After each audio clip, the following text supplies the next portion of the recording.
King and pawn endings are the building blocks of all other positions, and a single move can be the difference between winning, drawing, or losing a game.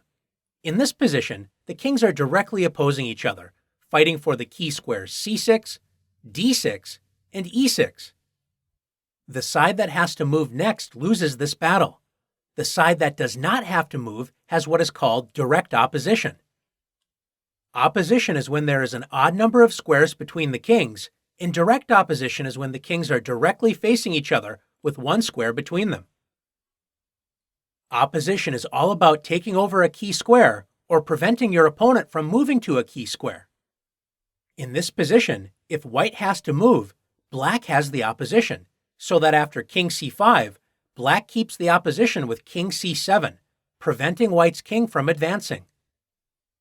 On the other hand, if it is black to move, white has the opposition, so if black's king moves to e7, white's king advances to c6, moving to a key square to help the pawn advance up the board and win the game. What happens if there is more than one square between the kings?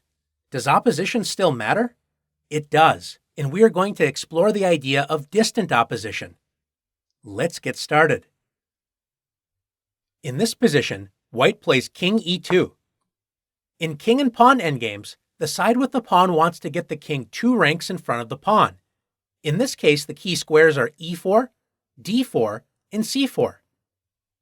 If black tries to guard all 3 of these squares at once with king d5, white takes direct opposition with king d3. Black's king is forced to give up one of the key squares on the next turn, so white's king will advance 2 ranks in front of the pawn with a winning position. After king e2, black has only one way to draw this game, and that is with distant opposition. Where can black's king move to get on the same file as white's king with an odd number of squares between them? If you found king e6, great job. There is an odd number of squares between the kings, 3 squares, and it is not black's move. This means black has distant opposition. White's only way to make progress is to try and move the king forward, but once white does this, such as by playing king e3, black now takes direct opposition with king e5.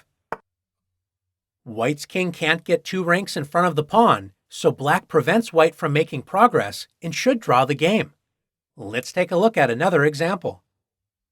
The main idea behind distant opposition is to turn it into direct opposition. In this position, can you see how white can gain distant opposition? That's right, with king b3. After king b6, white takes direct opposition with king b4. And if king c6, white plays king c4.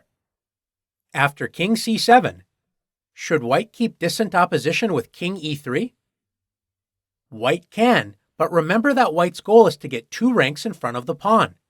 The key squares are 2 squares in front of the pawn, c4, and the other 2 squares to the side, b4 and d4.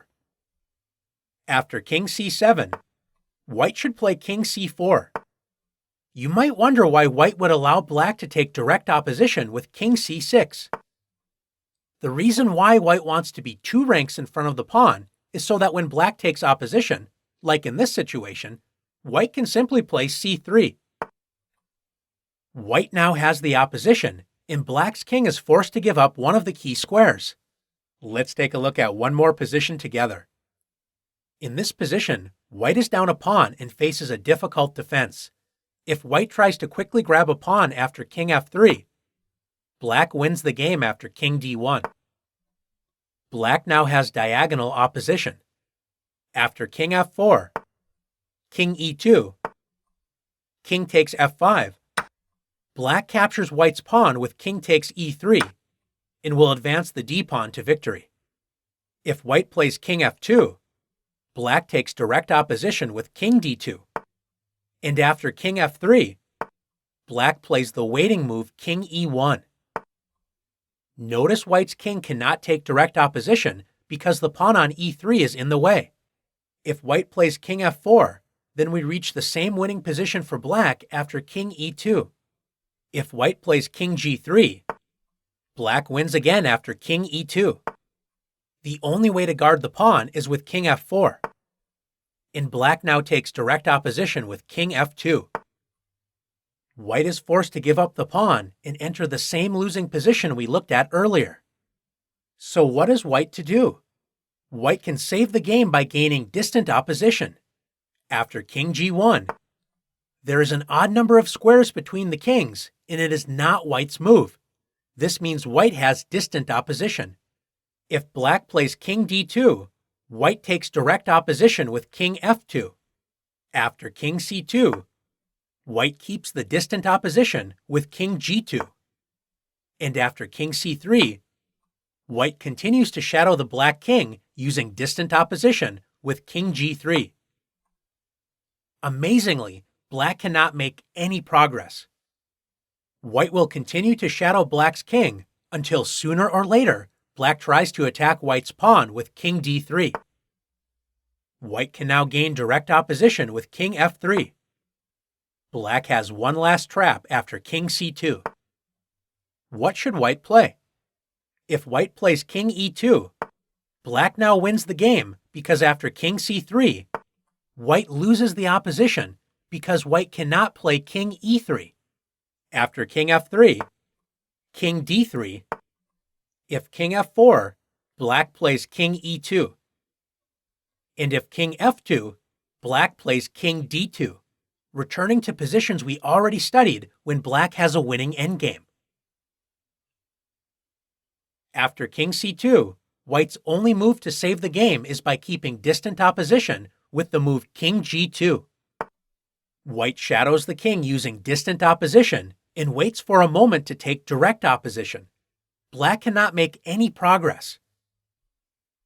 Now that you've learned how to both win and save positions using distant opposition, let's put your skills to the test.